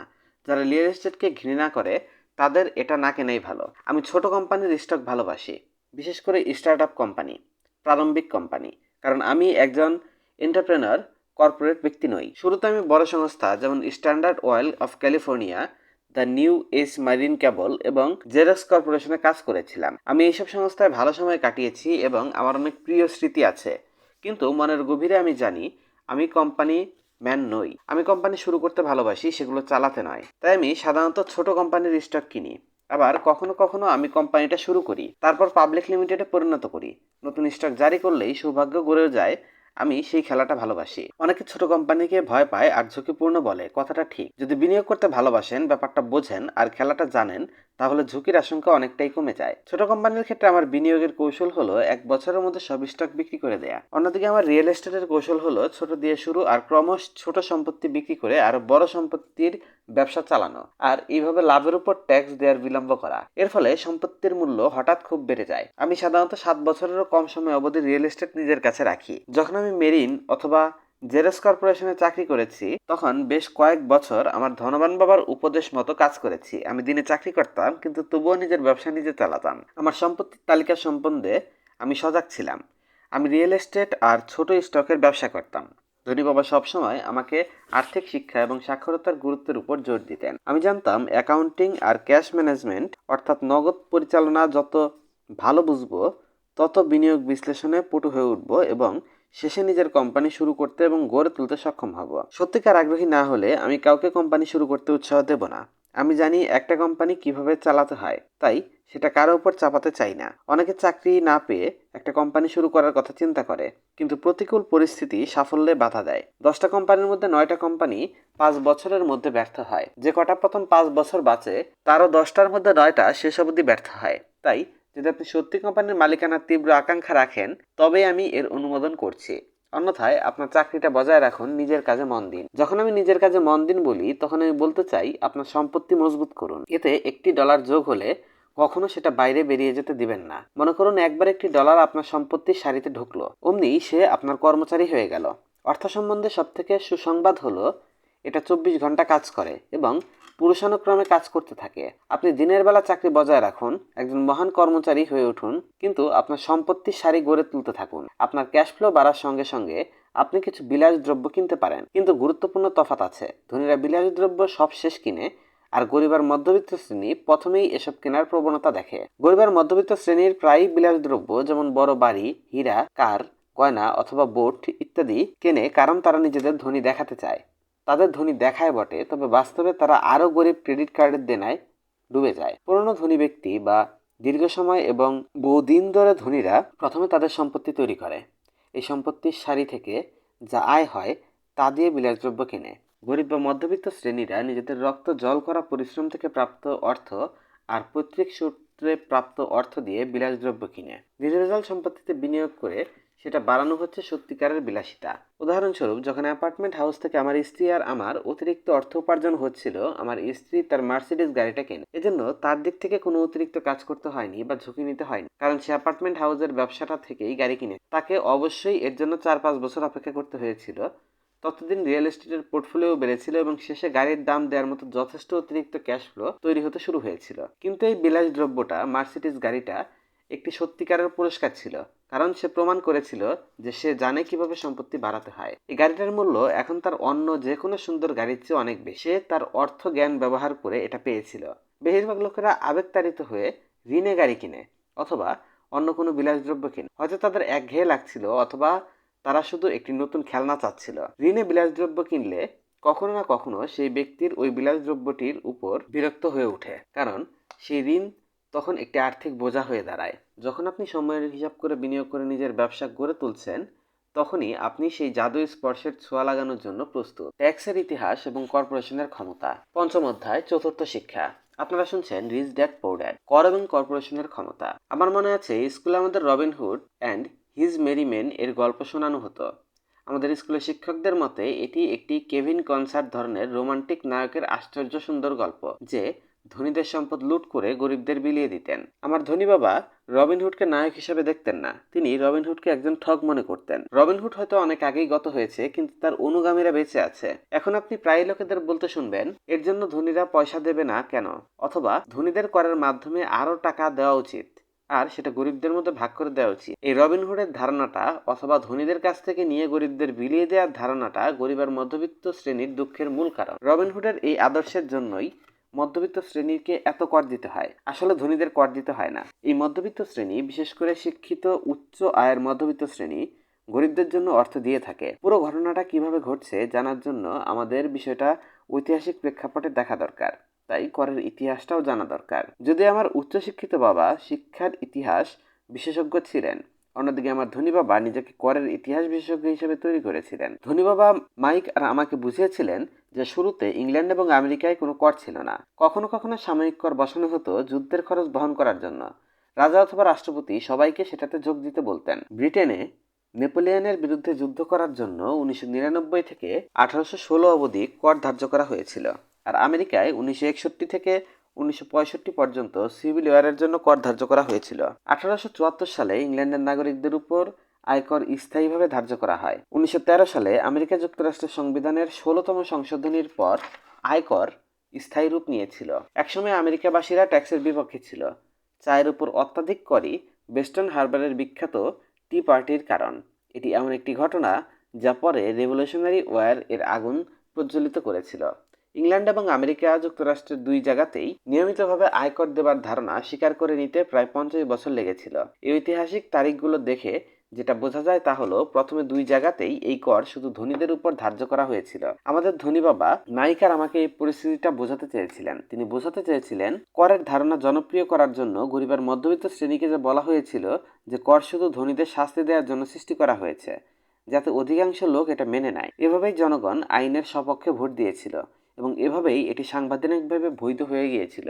যদিও এই অভিপ্রায় ছিল ধনীদের শাস্তি দেয়া, কিন্তু বাস্তবে এটা ঘুরে যারা এর সপক্ষে ভোট দিয়েছিল, অর্থাৎ গরিব ও মধ্যবিত্ত শ্রেণীকেই শাস্তি দিয়েছিল। টাকা করে স্বাদ পাওয়া মাত্রই সরকারের খিদে বাড়তে থাকলো। ধনী বাবা বলেছিলেন, তোমার বাবা আর আমি সম্পূর্ণ বিপরীত। তিনি গভর্নমেন্টের একজন ক্ষমতাশালী আমলা আর আমি একজন পুঁজিপতি। আমরা দুজনেই অর্থ পাই, কিন্তু আমাদের সাফল্যের মাপকাঠি সম্পূর্ণ বিপরীতমুখী। তাকে অর্থ খরচ করার জন্য এবং লোকেদের চাকরি দেওয়ার জন্য বেতন দেওয়া হয়। তিনি যত খরচ করেন তত বেশি লোককে চাকরি দিতে পারেন এবং তার সংস্থা তত বড় হয়। সরকারিভাবে তার সংস্থা যত বড় হয় ততই তিনি শ্রদ্ধা পান। অন্যদিকে আমার সংস্থায় আমি যত কম লোককে চাকরি দেব ততই কম পয়সা খরচ হবে, আর ততই আমার সংস্থায় বিনিয়োগকারীরা আমার শ্রদ্ধা করবে। এজন্য আমি সরকারি লোকেদের পছন্দ করি না। অধিকাংশ ব্যবসায়ীদের থেকে তাদের উদ্দেশ্য সম্পূর্ণ ভিন্ন হয়। সরকার যত বড় হবে তার পরিচালনার জন্য আরও অনেক ডলারের প্রয়োজন পড়বে। আমার শিক্ষিত বাবা আন্তরিকভাবে বিশ্বাস করতেন সরকারের জনতাকে সাহায্য করা উচিত। তিনি একজন কেনেডিয়ানকে পছন্দ করতেন, বিশেষ করে তার পিস কর এর ভাবনাকে। তিনি এই ভাবনাটা এত পছন্দ করতেন যে আমার মা আর তিনি দুইজনেই মালয়েশিয়া, থাইল্যান্ড এবং ফিলিপাইনগামী পিস কর এর স্বেচ্ছাসেবকদের প্রশিক্ষণ দিতেন। তিনি সবসময় অতিরিক্ত অনুদানের জন্য এবং পিস করে বেশি লোককে চাকরি দিতে পারেন এটা চাইতেন। এটাই তার কাজ ছিল। 10 বছর বয়স থেকেই আমি আমার ধনী বাবার কাছে শুনতাম যে সরকারি চাকুরেরা একদল কুঁড়ে চোর, আর গরিব বাবার কাছে শুনতাম যে ধনীরা লোভী, ঠক আর তাদের আরো বেশি ট্যাক্স দিতে বাধ্য করা উচিত। দুই পক্ষই বৈধ ছিল, দুজনেরই বৈধ কারণ ছিল। শহরের সব থেকে বড় পুঁজিপতির কাছে কাজে যাওয়ার আর এমন এক বাবার কাছে বাড়ি ফেরা যিনি সরকারের একজন উজ্জ্বল প্রতিনিধি। আমার পক্ষে বোঝা বেশ কষ্টকর ছিল। কাকে বিশ্বাস করব তা বোঝা দুঃসাধ্য হয়ে উঠছিল। তবুও করের ইতিহাস অধ্যয়ন করলে এই কৌতূহল উদ্দীপ্ত পরিস্থিতির উদ্ভব হয়। যেমনটা বলেছি, করের উত্তরণ সম্ভব হয়েছিল এই জন্য যে কারণ জনতা রবিনহুডের অর্থনৈতিক সিদ্ধান্তে বিশ্বাস করেছিল, যার বক্তব্য হলো ধনীদের কাছ থেকে নিয়ে বাকিদের দিয়ে দাও। কিন্তু সমস্যা হলো সরকারের অর্থের লোভ এত বেশি ছিল যে শীঘ্রই মধ্যবিত্ত শ্রেণীর উপরও কর ধার্য করার প্রয়োজন হয়ে পড়ল, আর সেখান থেকেই এটা ক্রমে নিচে এলো, আরো নিচে বিস্তৃত হতে শুরু করলো। এদিকে ধনীরা একটি সুযোগ দেখতে পেলেন। তারা একই নিয়ম নিয়ে খেলাটা খেললেন না। যেমনটা বলেছি, ধনীরা আগেই জাহাজ যাত্রার যুগ থেকে জনপ্রিয় কর্পোরেশনের সম্বন্ধে জানতেন। একটি সমুদ্র যাত্রায় তাদের সম্পত্তির ঝুঁকি সীমিত করার জন্য তারা কর্পোরেশনের সাহায্য নিয়েছিলেন। ধনীরা তাদের অর্থ একটা কর্পোরেশনে রাখতেন। এই কর্পোরেশনের সমুদ্র যাত্রার আর্থিক ভার নিত। এই কর্পোরেশন তখন নতুন জগতের ধন সম্পদ খোঁজার জাহাজ যাত্রার জন্য নাবিক ভাড়া করত। যদি জাহাজটা হারিয়ে যেত, নাবিক মারা যেত, তবে ধনীদের ক্ষতি হতো সীমিত। যেটুকু অর্থ তারা সেই বিশেষ সমুদ্র যাত্রার জন্য বরাদ্দ করেছেন, শুধু অতটুকুই ক্ষতি হতো। পরবর্তীতে চিত্র দেখাচ্ছে আপনার ব্যক্তিগত আয়ের বৃদ্ধি আর ব্যালেন্স শিটের থেকে কর্পোরেশন স্ট্রাকচার এবং সংগঠনের অবস্থান কিভাবে পৃথক। ধনীরা কর্পোরেশনের আইনসম্মত কাঠামো এবং ক্ষমতা সম্পর্কে ওয়াকিবহাল, ফলে তারা গরিব আর মধ্যবিত্তদের তুলনায় বেশি সুবিধা পায়। আমার সমাজবাদী বাবা এবং পুঁজিবাদী বাবাকে শিক্ষক হিসেবে পাওয়ায় আমি দ্রুত এই কথাটা বুঝতে পেরেছিলাম। তাই পুঁজিপতিদের চিন্তাধারাই আমার কাছে আর্থিকভাবে বেশি ন্যায্য মনে হয়। আমার যেন মনে হয়েছিল সমাজবাদীরা শেষ পর্যন্ত তার আর্থিক শিক্ষার অভাবের জন্য নিজেদের কষ্ট দেয়। জনতা যতই ধনীদের কাছ থেকে নাও যুক্তি দেখাক না কেন, ধনীরা সবসময় তাদের হারাবার উপায় খুঁজে নিতে পারে। এভাবেই শেষ পর্যন্ত মধ্যবিত্ত শ্রেণীর উপর কর ধার্য করা হয়েছিল। ধনীরা বুদ্ধিজীবীদের হারিয়ে দিতে পেরেছিল, কারণ তারা অর্থের ক্ষমতা বুঝেছিল। আর এই বিষয়টি স্কুলে কখনোই শেখানো হয় না। ধনীরা কিভাবে বুদ্ধিজীবীদের হারিয়ে দিয়েছিল। ধনীদের কাছ থেকে নাও নামক একটি আইন সম্মত হওয়ার পর সরকারের ভাণ্ডারে স্রোতের মতো অর্থগম হতে থাকলো। প্রথমে জনতা খুশি ছিল। সরকারি কর্মচারী আর ধনীদের হাতে অর্থ যেতে শুরু করলো। সরকারি কর্মচারীদের কাছে চাকরি আর পেনশনের রূপে অর্থ পৌঁছে গেল। ধনীদের ফ্যাক্টরি সরকারি কন্ট্রাক্ট পেলে তাদের কাছেও পৌঁছে গেল সেই অর্থ। সরকার প্রচুর অর্থের মালিক হয়ে উঠল, কিন্তু এই অর্থের ব্যবস্থাপনা নিয়ে সমস্যা দেখা দিল। অর্থের সত্যিই কোনো রিসার্কুলেশন অথবা পুনর্প্রয়োগের ব্যবস্থা ছিল না। অন্য কথায়, আপনি যদি সরকারি পদস্থ কর্মচারী হন, সরকারি নীতি অনুযায়ী আপনি অতিরিক্ত অর্থ বাকি রাখতে চাইবেন না, পুরোটাই খরচ করতে চাইবেন। কারণ আপনি যদি আপনার জন্য নির্ধারিত অর্থ খরচ করতে সক্ষম না হন, তাহলে পরের বাজেটে এই অর্থ হারাবার ঝুঁকি থাকবে। আপনাকে কোনো মতে যোগ্য বলে মনে করা হবে না। অথচ ব্যবসায়ীরা অতিরিক্ত অর্থ সংরক্ষণ করতে পারলে তারা পুরস্কৃত হয় এবং যোগ্য বলে পরিগণিত হয়। সরকারের এই ক্রমবর্ধমান খরচের চক্র যত বাড়ে, অর্থের দাবিও তত বাড়তে থাকে। ধনীদের উপর কর চাপাও নীতি নিম্ন আয়ের লোকেদের অন্তর্ভুক্ত করার জন্য পরিবর্তিত করা হয়। ক্রমশ যেসব গরিব ও মধ্যবিত্ত শ্রেণীর লোকেরা এই নীতির জন্য ভোট দিয়েছিল, তারাও এর অন্তর্ভুক্ত হয়ে গেল। সরকারের পুঁজিপতিরা ফাঁকি দেবার পথটি খুঁজে বের করতে তাদের আর্থিক জ্ঞানকে কাজে লাগায়। তারা কর্পোরেশনকে রক্ষা করার দায়িত্বে ফিরে যায়। কর্পোরেশন ধনীদের রক্ষা করে, কিন্তু যারা কখনো কর্পোরেশন গঠন করেনি তারাও জানে না যে কর্পোরেশন আসলে শুধু আইন সংক্রান্ত তথ্য সমৃদ্ধ কিছু ফাইল এবং ফোল্ডার যা অ্যাটর্নি অফিসে রাখা থাকে, যা সরকারি এজেন্সির সঙ্গে রেজিস্ট্রিকৃত থাকে। এটি কর্পোরেশনের নামাঙ্কিত একটি বড় বাড়ি নয়, এটি কোনো কারখানা বা জনগোষ্ঠী নয়। কর্পোরেশন শুধুই একটি আইনসম্মত আজ্ঞাহীন একটি ভাণ্ডার, যাতে ধনীদের ধন সুরক্ষিত থাকে। স্থায়ী আয়ের উপর জারি করার পর আবার একবার কর্পোরেশনের ব্যবহার জনপ্রিয় হলো, কারণ কর্পোরেশনের তুলনায় ব্যক্তি বিশেষকে বেশি কর দিতে হয়। উপরে যেমনটি আগে বর্ণনা করা হয়েছে, কর দেওয়ার আগেই কর্পোরেশনের পরিধি থেকে ডলার মারফত কিছু ব্যয়ভার বহন করা যায়। ধনী আর দারিদ্র্যের মধ্যে এই দ্বন্দ্ব কয়েকশো বছর ধরে চলছে। এটা ধনীদের কাছ থেকে নাও বনাম ধনীদের লড়াই। যেখানে আইন তৈরি করা হয়েছে, এই যুদ্ধ লেগেছে, এই যুদ্ধ চলতেই থাকবে অনন্তকাল। সমস্যা হলো, এই যুদ্ধে যারা হারছে তারা এই বিষয়ে ওয়াকিবহাল নয়। যারা প্রতিদিন সকালে উঠে আর অধ্যবসায়ের সঙ্গে কাজে যায় আর কর দেয়, তারা যদি বুঝতেন ধনীরা কি করে এ খেলা খেলছে, তারাও তো এটা খেলতে পারতেন, তাহলে তারা নিজেদের আর্থিক স্বাধীনতা খুঁজে পেতেন। তাই যখন মা বাবা তাদের সন্তানদের স্কুলে যাওয়ার উপদেশ দেন যাতে তারা একটি নিশ্চিত নিরাপদ চাকরি পেতে পারে, আমি সেসব কথা শুনে শিউরেও। যে কর্মচারীর নিশ্চিত নিরাপদ চাকরি আছে কিন্তু আর্থিক বিষয়ে সাধারণ জ্ঞান নেই, তার মুক্তি নেই কখন। আজকের দিনে সাধারণ আমেরিকাবাসীর 5 থেকে 6 মাস সরকারের জন্য কাজ করে, যাতে তারা কর দিতে পারে। আমার মতে এটি এক দীর্ঘমেয়াদ। আপনি যত বেশি পরিশ্রম করবেন, সরকারকে তত বেশি ট্যাক্স দিবেন। তাই আমার বিশ্বাস, ধনীদের কাছ থেকে নাও আর এই ধারণা যারা সমর্থন করেছিলেন তাদেরই উল্টো ক্ষতি হচ্ছে। তাই আমার বিশ্বাস, ধনীদের কাছ থেকে নাও এই ধারণাটাই যারা বিশ্বাস করেছিলেন, সমর্থন করেছিলেন, তাদেরই উল্টো ক্ষতি হচ্ছে। লোকেরা যতবার ধনীদের শাস্তি দিতে চেয়েছে তা মোটেও মেনে নেননি, বরং প্রতিক্রিয়া দেখিয়েছে। তাদের কাছে অর্থ আছে, ক্ষমতা আছে এবং পরিস্থিতি পরিবর্তনের ইচ্ছে আছে। তারা বসে বসে ইচ্ছাকৃতভাবে বেশি ট্যাক্স দিতে রাজি নয়। তারা তাদের করের বোঝা লাঘব করার পথ খোঁজে। তারা বুদ্ধিমান উকিল আর অ্যাকাউন্টেন্টদের রাখে আর আইন পরিবর্তন করা বা বৈধভাবে কর পরিহার করার পন্থা খুঁজে বের করে। এর জন্য রাজনৈতিক নেতাদের প্ররোচিত করে। তাদের এই পরিবর্তন কার্যকর করার মতো ক্ষমতা আছে। আমেরিকা যুক্তরাষ্ট্রের কর কোড অনুসারে কর বাঁচানোর আরও উপায় আছে। এই উপায়গুলি সবার জন্য সহজলভ্য, কিন্তু শুধুমাত্র ধনীরাই, যারা নিজেদের কাজের প্রতি মনোযোগ দেয়, তারাই এই উপায়গুলোর খোঁজ করে। উদাহরণস্বরূপ 1031 শব্দটি ইন্টারন্যাশনাল রেভিনিউ কোড এর ধারা 1031-এর সংক্ষিপ্ত রূপ। যদি কেউ অপেক্ষাকৃত ছোট রিয়েল এস্টেটের বিনিময়ে দামি রিয়েল এস্টেট কিনে লাভ করতে চায়, সেই বিক্রেতাকে সরকার দেরি করে কর পরিশোধের সুযোগ দেয়। রিয়েল এস্টেট এমন এক বিনিয়োগ যেখানে ট্যাক্স সাশ্রয়ের বেশ সুযোগ পাওয়া যায়। আপনি যত বেশি দামি সম্পত্তি কিনতে থাকবেন, আপনার লাভের উপর কোনো ট্যাক্স দিতে হবে না, যতক্ষণ না আপনি পুরোটা নগদে পরিণত করছেন। যারা আইনানুগ পদ্ধতিতে ট্যাক্স বাঁচানোর সুযোগ নেয় না, তারা সত্যিকার তাদের সম্পত্তি বৃদ্ধির সুবর্ণ সুযোগ থেকে নিজেদের বঞ্চিত করছে। ধনী আর মধ্যবিত্তদের রোজগারের সংস্থান এরকম হয় না। তারা বসে থাকে আর সরকারের হাতে সূচ বিধিয়ে রক্তদান আদায়ে সুযোগ নেয়। আর যারা সরকারের ভয়ে প্রচুর কর দেয় অথবা কর ছাড়ে খুব কম সুযোগ নেয়, তাদের দেখে আমি বড়ই অবাক হই। আমি ভালোভাবেই জানি সরকারি কর এজেন্ট কি ভয়ঙ্কর আর আতঙ্কজনক হতে পারেন। আমার এমন বেশ কিছু বন্ধু ছিল যারা ব্যবসা বন্ধ করে দিতে বাধ্য হয়েছে, অথবা যাদের ব্যবসা বন্ধ হয়ে গিয়েছে, অথচ পরে তারা জেনেছে যে দোষটা ছিল সরকারের। আমি সব বুঝি, কিন্তু সেই আতঙ্কের মূল্য স্বরূপ জানুয়ারি থেকে মে মাসের মাঝ অবধি পর্যন্ত কঠোর পরিশ্রম করাটা কি কতটুকু যৌক্তিক? আমার গরিব বাবা কখনো এর বিরুদ্ধে লড়াই করেননি, আমার ধনী বাবাও করেননি, কিন্তু তিনি আরো চতুরভাবে খেলাটা খেলতেন। তিনি ধনীদের সব থেকে বড় গোপন রহস্য কর্পোরেশনের মাধ্যমে এটা করেছিলেন। আপনাদের হয়তো মনে আছে আমার ধনী বাবার কাছ থেকে আমি প্রথম কি শিক্ষা পেয়েছিলাম। আমার মতো একটা 9 বছরের বালককে তার সঙ্গে কথা বলার সুযোগ পাওয়ার জন্য দীর্ঘ অপেক্ষা করতে হয়েছিল। আমি প্রায় তার প্রতীক্ষার অফিসে বসে থাকতাম।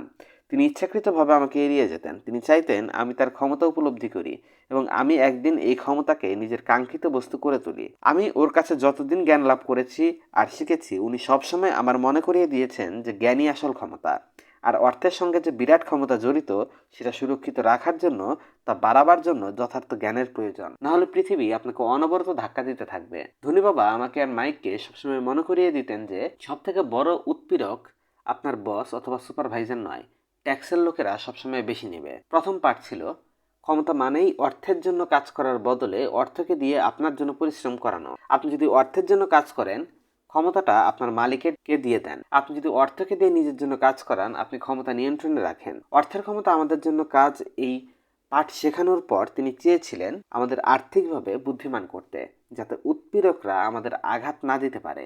আইন এবং আইনের প্রণালী কিভাবে কাজ করে তা আপনার জানা প্রয়োজন। আপনি যদি বিষয়টি সম্পর্কে না জানেন, সহজেই উৎপীড়িত হবেন। আর আপনি যদি জানেন যে আপনি কি বিষয়ে কথা বলছেন, আপনার লড়াই করার একটা সুযোগ থাকে।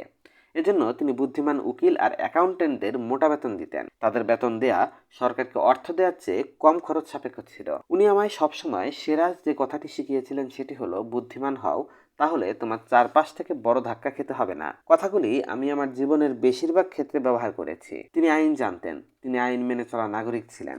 তিনি জানতেন যে আইন সম্পর্কে অজ্ঞতা খরচ সাপেক্ষ ব্যাপার। তুমি যদি জানো তুমি নির্ভুল, তাহলে লড়তে ভয় পাবে না। যদি রবিনহুড আর তার মেরিমেনদের সঙ্গে লড়াই করতে হয়, তাহলেও ভয় পাবে না। আমার উচ্চশিক্ষিত বাবা আমাকে সবসময় একটা মজবুত সংগঠনে ভালো চাকরি খুঁজতে উৎসাহ দিতেন। তিনি কাজ করতে করতে কর্পোরেশনের সিঁড়ি বেয়ে উপরে ওঠার নীতির নৈতিক উৎকর্ষতা সম্পর্কে জানতেন। তিনি বুঝতেন না যে বেতনের ভরসায় শুধুমাত্র একজন কর্পোরেশনের মালিকের উপর নির্ভরশীল থাকলে শীঘ্রই আমি দুধ দিতে প্রস্তুত এক নিরীহ গাভীতে পরিণত হব। যখন আমার ধনী বাবাকে আমি আমার বাবার উপদেশের কথা বলেছিলাম, তিনি সামান্য হেসেছিলেন। সিঁড়িটারই মালিক হওয়া যায় না, তিনি এটুকুই বলেছিলেন। অল্প বয়সে আমি বুঝতে পারিনি যে কর্পোরেশনের মালিক হয়ে যাওয়া বলতে ধনী বাবা কি বোঝাতে চেয়েছেন। এটি এমন এক চিন্তা যা অসম্ভব ভয়ঙ্কর মনে হয়েছিল। যদিও এই ভাবনাটা আমাকে উত্তেজিত করেছিল। আমার কৈশোরে আমি এমন সম্ভাবনা কল্পনাও করতে পারতাম না, যেখানে আমি কোম্পানির মালিক আর বড়রা আমার জন্য কাজ করছে। কথা হচ্ছে, যদি আমার ধনী বাবা না থাকতেন, আমি হয়তো আমার শিক্ষিত বাবার উপদেশ মেনে নিতাম। আমার ধনী বাবা মাঝে মাঝে মনে করিয়ে দেওয়াটা আমার নিজের কর্পোরেশনের মালিক হওয়ার ভাবনাটা জিয়ে রেখেছিল আর আমাকে অন্য পথে পরিচালিত করেছিল। 15-16 বছর বয়সে পৌঁছে বুঝতে পারলাম যে আমি আমার শিক্ষিত বাবার নির্দেশিত পথে এগোবো না। আমি কিভাবে সেটা করতে পারবো জানতাম না, কিন্তু আমার নিজের সিদ্ধান্তই আমার জীবন বদলে দিয়েছিল। 20 বছরে পৌঁছানোর পর আমি আমার ধনী বাবার উপদেশের সঠিক অর্থ বুঝতে শুরু করেছিলাম। আমি তখন সবে মেরিন কেয়ার্স ছেড়ে জেরক্স কর্পোরেশনে চাকরি করতে শুরু করলাম। আমি প্রচুর অর্থ উপার্জন করছিলাম। কিন্তু যখনই আমার বেতনের চেকটা দেখতাম হতাশ হতাম। কেটে নেওয়া পরিমাণটা এত বেশি, আর আমি যত বেশি কাজ করছি বাদ দেওয়া অর্থটার পরিমাণও যেন ততই বেড়ে যাচ্ছে। যখন আমি আরো সফল হলাম, আমার বস আমার পদোন্নতি আর বেতন বাড়ার কথা বললেন। কথাগুলো শুনে খুব খুশি হলাম, কিন্তু আমি শুনতে পেলাম আমার ধনী বাবা আমায় কানে কানে যেন জিজ্ঞেস করছেন, তুমি কাদের জন্য কাজ করছো, তুমি কাদের ধনী করছো। 1974 সালে তখন আমি জেরক্সের কর্মচারী। আমার প্রথম কর্পোরেশন গঠন করলাম এবং নিজের কাজ নিজে দেখা শুরু করলাম। আমার সম্পত্তির তালিকায় আগেই কিছু সম্পত্তি ছিল, কিন্তু আমি এখন স্থির করলাম আমি এর বৃদ্ধিতে মনোনিবেশ করব। ওই টাকা ছাড়া বেতনের চেকগুলোই আমার ধনী বাবার এত বছরের উপদেশের সম্পূর্ণ অর্থ বুঝিয়ে দিল। আমি আমার শিক্ষিত বাবার উপদেশ মেনে চললে আমার ভবিষ্যৎ কি হবে তাই স্পষ্ট দেখতে পাচ্ছিলাম। অনেক মালিক মনে করে যে কর্মচারীদের নিজের কাজে মন দেওয়ার উপদেশ দেয়া তাদের নিজেদের ব্যবসার পক্ষে ক্ষতিকর। কোনো কোনো ব্যক্তির জন্য এটা নিশ্চয়ই সত্যি হতে পারে, কিন্তু আমার ক্ষেত্রে আমার নিজের কাজের দিকে মনোসংযোগ করা এবং নিজের সম্পত্তি গড়ে তোলা আমাকে আরো ভালো এক কর্মচারী করে তুললো। আমার এখন একটা উপদেশ আছে, আমি তাড়াতাড়ি কাজে যাই আর অধ্যবসায় সহকারে কাজ করি, যথাসম্ভব অর্থ সঞ্চয় করি যাতে আমি রিয়েল এস্টেটে বিনিয়োগ করতে পারি। হাওয়া যখন সমৃদ্ধ হওয়ার জন্য প্রস্তুত, সেখানে ভাগ্য অন্বেষণের সুযোগ আছে বই কি। আমি যত বেশি সজাগ হলাম যে ক্রয় বিক্রয়ের আকস্মিকতা বৃদ্ধি পাচ্ছে হচ্ছে, তত বেশি জেরক্স মেশিন আমি বিক্রি করছিলাম, তত বেশি উপার্জন করছিলাম, আর নিশ্চয়ই আমার বেতনের চেক থেকে তত বেশি বাদ দেওয়া হচ্ছিল। এটা প্রেরণাদায়ক ছিল। আমি কর্মচারী হওয়ার ফাঁদ থেকে দ্রুত বেরোতে চাচ্ছিলাম। আমি আরও বেশি খাটতে লাগলাম। 1978 সাল পর্যন্ত আমি লাগাতার সেলসে প্রথম 5 জন বিক্রেতার মধ্যে একজন হয়ে উঠলাম, প্রায়ই শীর্ষে অর্থাৎ 1 নম্বরের স্থানে থেকেছি। আমি মন প্রাণে ইঁদুর দৌড় থেকে বেরোতে চাচ্ছিলাম। 3 বছরেরও কম সময়ের মধ্যে আমি আমার নিজের ছোট কর্পোরেশন অর্থাৎ একটা রিয়েল এস্টেট হোল্ডিং কোম্পানি থেকে আমার জেরক্সের রোজগারের তুলনায় বেশি রোজগার করতে লাগলাম। আর সেই টাকা যা আমি নিজের কর্পোরেশনে আমার সম্পত্তির তালিকাকে দীর্ঘ করার জন্য লাগিয়েছিলাম, সেটা এখন আমার জন্য কাজ করতে শুরু করে দিল। শুধুমাত্র নিজের পরিশ্রম ও ইচ্ছায় জেরক্স মেশিন বিক্রি করা না, আমার ধনবান বাবার উপদেশ আরো সুস্পষ্ট ছিল। শীঘ্রই আমার সম্পত্তি থেকে এত বেশি ক্যাশ ফ্লো তৈরি হতে লাগলো, কোম্পানি আমাকে আমার প্রথম পোর্স গাড়িটা কিনে দিল। জেরক্সে আমার সেলস সহকর্মীরা মনে করলো আমি আমার কমিশন খরচ করছি, অথচ আমি তা করছিলাম না। আমি আমার কমিশন সম্পত্তিতে বিনিয়োগ করছিলাম। আমার অর্থ আরও উপার্জনের জন্য কঠোর পরিশ্রম করছিল। আমার সম্পত্তির তালিকায় এক একটা ডলার এক একজন মহান কর্মী। তারা আরও কর্মী বৃদ্ধির জন্য আর বসকে ট্যাক্সের আগে একটা পোর্স কিনে দেওয়ার জন্য কঠোর পরিশ্রম করছে। আমি জেরক্সের জন্য আরও পরিশ্রম করে কাজ করতে থাকি। আমার পরিকল্পনা যে সঠিক কাজ করছিল আমার পোর্সই তার প্রমাণ। ধনবান বাবার কাছ থেকে শেখা জ্ঞান ব্যবহার করে আমি খুব অল্প বয়সী কর্মচারীর কুখ্যাত ইঁদুর দৌড় থেকে বেরিয়ে আসতে পেরেছিলাম। এটা সম্ভব হয়েছিল এই শিক্ষাগুলো থেকে প্রাপ্ত আর্থিক জ্ঞান দ্বারা। এই আর্থিক জ্ঞান অর্থাৎ আমার ভাষায় অর্থগত আইকিউ না থাকলে আমার অর্থনৈতিক স্বাধীনতার পথ আরো অনেক কঠিন হতো। আমি এখন অর্থ সংক্রান্ত সেমিনারের মাধ্যমে অন্যদের শিখাই। আশা করি আমার জ্ঞান আমি তাদের সাথে ভাগ করে নিতে পারবো। আমার বক্তৃতাতে সকলকে মনে করিয়ে দেই যে প্রধানত 4টি বিষয়ে জ্ঞান থাকা গঠিত হওয়া জরুরি। 1, অ্যাকাউন্টিং, যাকে আমি বলি আর্থিক সাক্ষরতা বা জ্ঞান। আপনি যদি সাম্রাজ্য গড়তে চান, এটি অবশ্যই আবশ্যিক দক্ষতা। আপনার হাতে যত বেশি পয়সার দায়িত্ব থাকবে আপনাকে ততই নিখুঁত হতে হবে, তা না হলে ব্যর্থতা সুনিশ্চিত। এটা মগজের বাঁ দিক অর্থাৎ বিস্তৃতভাবে দেখার দিক। আর্থিক সাক্ষরতা হচ্ছে আর্থিক বক্তব্য পড়তে এবং আর্থিক বিষয়গুলো বুঝতে পারার ক্ষমতা, ফাইন্যান্সিয়াল স্টেটমেন্ট বুঝতে পারার দক্ষতা। এই ক্ষমতা ব্যবসায় ক্ষমতা এবং দুর্বলতা চিনে নেওয়ার সুযোগ দেয়। 2, বিনিয়োগ, যাকে আমি বলি অর্থ দিয়ে আরো অর্থ উপার্জনের বিজ্ঞান। এর সঙ্গে কৌশল, ফর্মুলা ইত্যাদি জড়িত। এটি মস্তিষ্কের ডান দিক অর্থাৎ সৃজনশীল দিক। 3 নং, বাজারের ধাতু বোঝা। এটি সাপ্লাই আর চাহিদার বিজ্ঞান। আপনার বাজারের প্রযুক্তির দিকটা জানা প্রয়োজন, যা সাধারণত আবেগতাড়িত থাকে। 1996 সালে ক্রিসমাসে টিকল মি এলমো ডল একটি প্রযুক্তি বা আবেগচালিত বাজারের উদাহরণ। বাজারে অন্য দিকটা হচ্ছে বুনিয়াদী ব্যাপার অর্থাৎ বিনিয়োগ সম্পর্কিত জ্ঞান, অর্থাৎ বর্তমান বাজারের পরিপ্রেক্ষিতে বিনিয়োগের কোনো অর্থ আছে কিনা। অনেকে মনে করে বিনিয়োগ আর বাজার বোঝা শিশুদের পক্ষে অত্যন্ত জটিল বিষয়।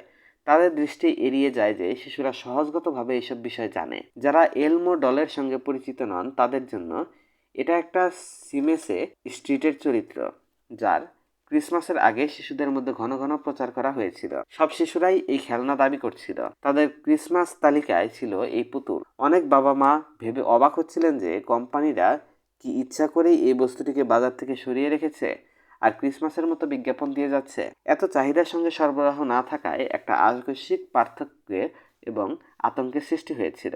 স্টোরে কোনো ডল না থাকায় দ্রুত লাভে বিক্রয়কারীরা মরিয়া হয়ে গিয়েছিল, মা বাবার কাছ থেকে বেশি অর্থ উপার্জনের সুযোগ দেখতে পেয়েছিল। যেসব হতভাগ্য মা বাবারা ডল পাবেন না, তারা বাধ্য হবেন ক্রিসমাসের জন্য অন্য একটা খেলনা কিনতে। মিকল মি এলমোর ডলের অবিশ্বাস্য জনপ্রিয়তা আমার কাছে নিরর্থক মনে হয়, কিন্তু এটি সরবরাহ আর চাহিদার অর্থবিজ্ঞানের অভিনব উদাহরণ। একই ব্যাপারে চলতে থাকে স্টক, বন্ড, রিয়েল এস্টেট আর বেসবল কার্ডের বাজারও। 4 নম্বর আইন।